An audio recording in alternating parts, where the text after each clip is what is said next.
Hello and welcome, I am Arumba, thank you for joining me. Let's continue our Tuscan Trade Terror campaign. Now, I'm going to just dive right into this campaign rather than starting a new one, even though we are on patch 1.7.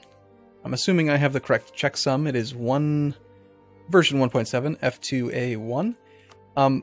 Two of the mods that I was using don't work, and so that's unfortunate, but we can still load up the game, and we'll just have to wait a day or two for them to get patched up. So bigger diplomacy view and bigger peace screen is going to be sorely missed in 2 days. So we're going to do like a kind of like what's changed type thing in another video probably, or like when we start a new campaign, but we'll talk about them here too.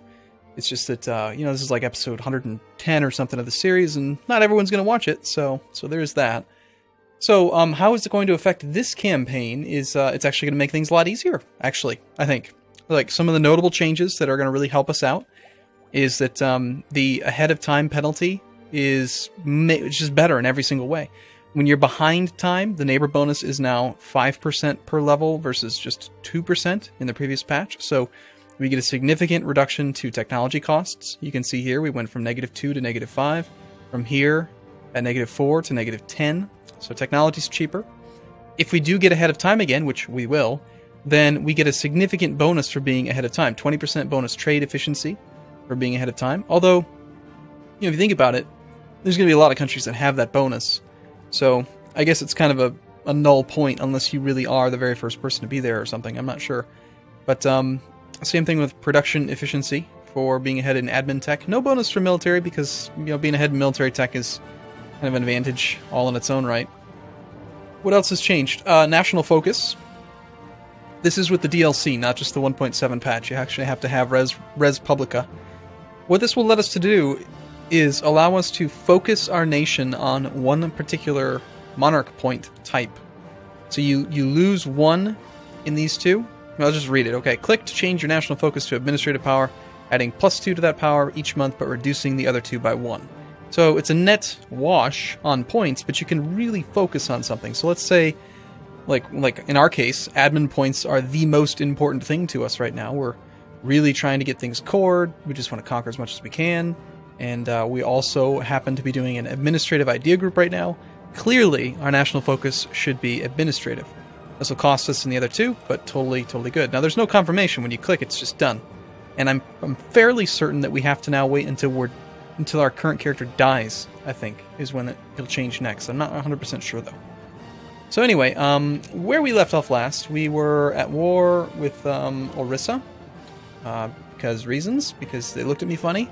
I decided that I didn't like them. Oh, and then I also didn't notice this, I think, in the video, but yeah, the canal finished. No pop-up, no grand event. Don't worry, we had all the events talking about how it's delayed, constantly popping up, but the actual completion of the event, I guess they just didn't get that far into the coding process. They figured no one would ever actually complete it, so there's no reason to have a pop-up event to let you know, hey, you just finished this building that cost you like 20,000 gold and, 5 decades to construct. But anyway, it's the dumbest thing in the whole game, I think, honestly, because all that it does is let us move from here to here. But guess what? Everyone else can now too. So there's no strategic advantage to it. It's not like, oh, I can access this canal but no one else can, and I can use it to my benefit in war. No. It just connects the sea zones and pretends like there was water there all along. And so I think it's the dumbest thing in the world. And we're just going to continue to play the video game and not complain about it too much. Now we have 100 power production, which is nice. Also something I didn't really pay a lot of attention to, but this is where apparently you can see that you have to have how you get more merchants. So we could have more. Like in this Lombard West Africa company is not yet strong enough to claim to be one of the dominating trade powers in the area. You need at least 51% province trade power, and yet you don't have it. If we let the game run for just a day, I think those numbers will update. And Sweden stopped embargoing us. People are no longer considering other people rivals, probably because they can't. But yeah, so like we have 5.4% control in the Lombard West African Company. So now I kind of know a little bit more about this. We can go to the trade company regions and find the Lombard West African region. West African? Dutch West African Company. West African Charter. You know what it must be is that, maybe I haven't added all these here, or I just don't have... Am I not understanding this? This is a region. Lombard West India. Dutch West African. Okay, let's look at the trade map mode. So, yeah, we have a trade company, the West African Charter. If we go to our screen, here we can see that the trade company controls 7.7 of the province trade power in West African Charter. There are a total of 143. So, yeah, it's just going to be based on whoever has the largest amount of land in each node, not necessarily how much trade power you have. Because when it comes to trade power, well, I suppose in the past we were doing better. What did I do with my boats? Did I, like, tell them all to leave and go somewhere else? I think I might have. I don't remember. If I'm being honest, I've lost interest in this campaign. I want to finish it simply because it's 1762. But the same thing always happens. Whenever a new patch comes out, I just want to start fresh, because I know they've changed everything about the entire game. So, oh god, I hate not having my bigger screens. Oh my gosh. It's so hideous. Oh my goodness. Anyway, we're going to focus on trade again, for why not? We're at war. We could raise war taxes. I don't think we need to. Got some cores out of the way. We can't core that one. And we do have diplomats available. We have one diplomat. Now, who are our rivals right now? We have France and Russia. You cannot add a rival while at war. Well, I guess then. The term is up for Viceroy Sforza. They have asked us to keep him. Okay. What do you say, boss?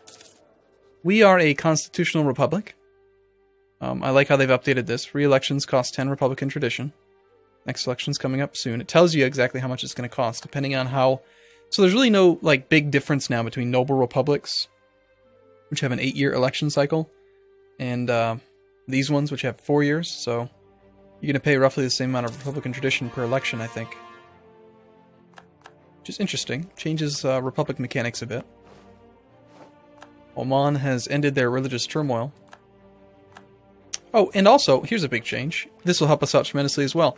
There are new idea groups available. We've got humanist ideas, influence ideas, and then I don't know where the other one went, but I thought there was another one. Maybe it was maritime. There were 3 that they added, and then they moved naval to military. So we have naval ideas. Notice how it's a military idea group. It was not when we researched it. We certainly didn't do 3 military ideas. Another example of why it makes sense to start fresh. But anyway, we want humanist ideas for sure. It's just like the best idea group ever, and it has to get nerfed. But anyway, tolerance, religious unity plus 25%. That would be fantastic right about now. Putting us all the way back up to 100%, reducing revolt risk, reducing stability cost. I mean, everything about it would be fantastic. The other benefits to it are national revolt risk -2. Yes, please, sign me up. Tolerance of heretics. Yes, please, sign me up. Years of nationalism -10. Oh my god. The best possible idea you could ever get. Like, the default, I think, is 15 years. So if you... And it's a sliding scale of revolt risk. So if you have 15 years of nationalism, it's 15% revolt risk scaling down over the course of 15 years. So if you cut off 10 years of nationalism, not only do you reduce the amount of time that you have to be annoyed by rebels, but also you reduce the revolt risk by 10%. I mean, holy crap. Accepted culture threshold -50%. Holy crap. Amazing. So if you're not familiar with this, what this does is, in order for a culture to be considered accepted, at least 20% of your direct taxation income needs to come from provinces of that culture. 20% or more needs to come from that culture. Once it does, the culture becomes accepted. And then as long as you stay above, I believe, 10%, or maybe it's 5%, it'll stay as an accepted culture. So you can still expand, you don't just immediately lose it as soon as they drop below 20%. So this accepted culture threshold thing in the humanist idea group is going to make it so that instead of having 20%, it's 10%. Just 10%. I mean, the likelihood of you becoming an accepted culture is so much higher. Just so much higher.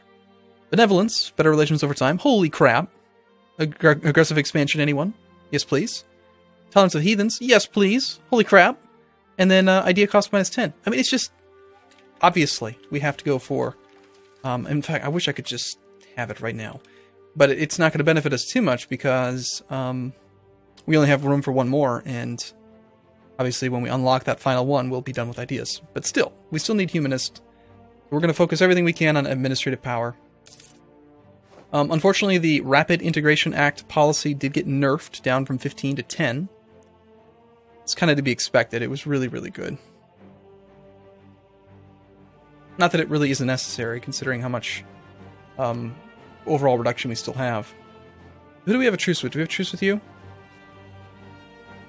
Yes, we do. We probably have a truce with everybody. Is there anybody that we don't have a truce with? Bosnia, Hungary.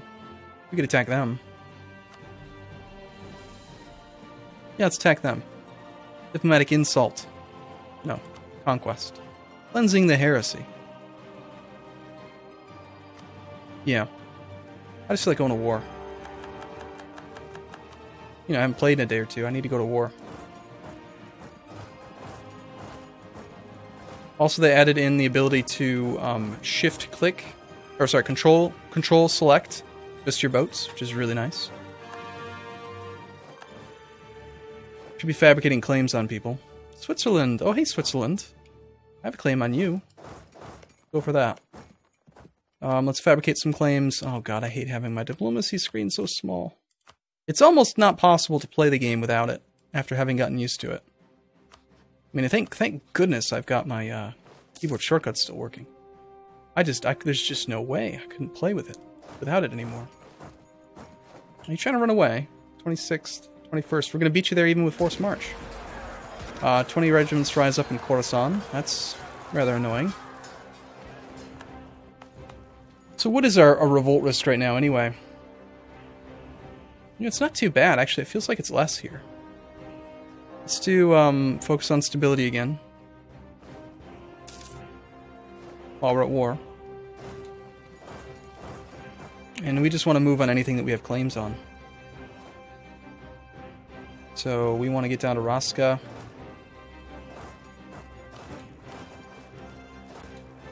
And Sunni zealots have taken control of Haud. I'm not surprised that they did. I'm just going to negotiate with them since they already occupy something. We'll just accept a lot of people's demands. I'm not going to really worry too much about converting stuff. Oh, there's Sunni zealots. I knew that. I knew that we couldn't convert them.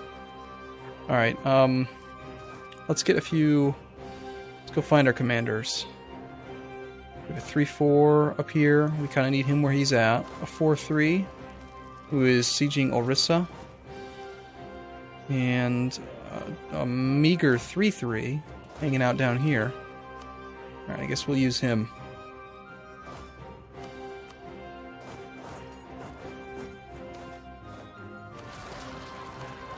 Well, that's annoying. These were at full maintenance. Like I forgot. Oh, hey Scandinavia, what's up? You don't think you can actually protect them, do you? Hungary didn't even give up control of the war. He's heading to some province I can't pronounce. Oh, you actually want to fight? Okay. We're all about that. Ireland has left the coalition. That's probably a good move on their part. Wow, you know what? Their 5-6 is actually really terrifyingly scary. Amazing.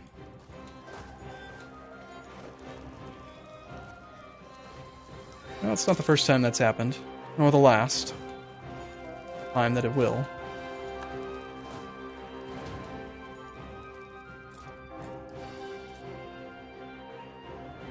Is it just me, or does it feel like these conversion times are slowing down? We must have lost, like, I must have fired my Inquisitor. I think I did. Oh, that's why it's less. It's because I went with the National Revolt Risk guy instead of the Inquisitor. That's okay. I think we'll be fine. They have asked us to keep him, okay? Whatever you want, guys.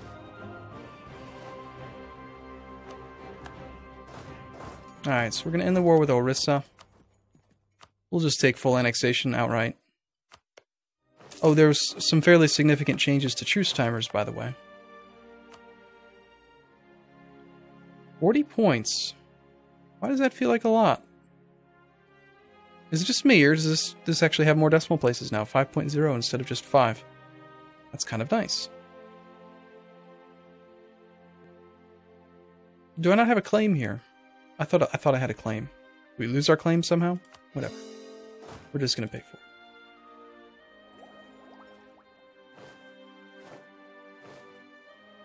I'm really hoping that no one attacks these armies again while I don't have a commander there present.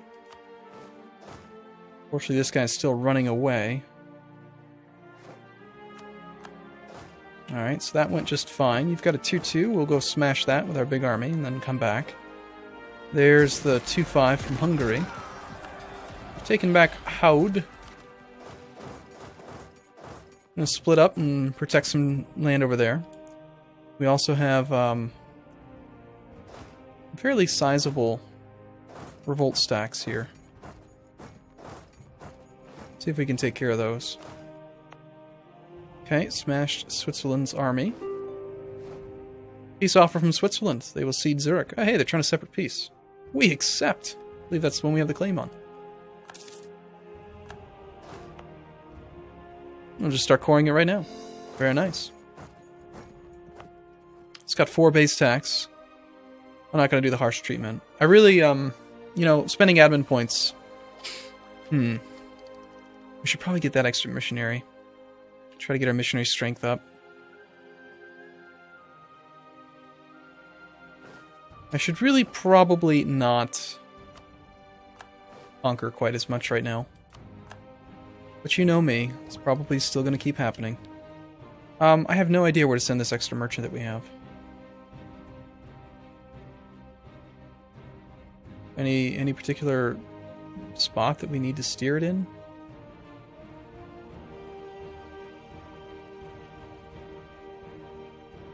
Yeah, here would be good.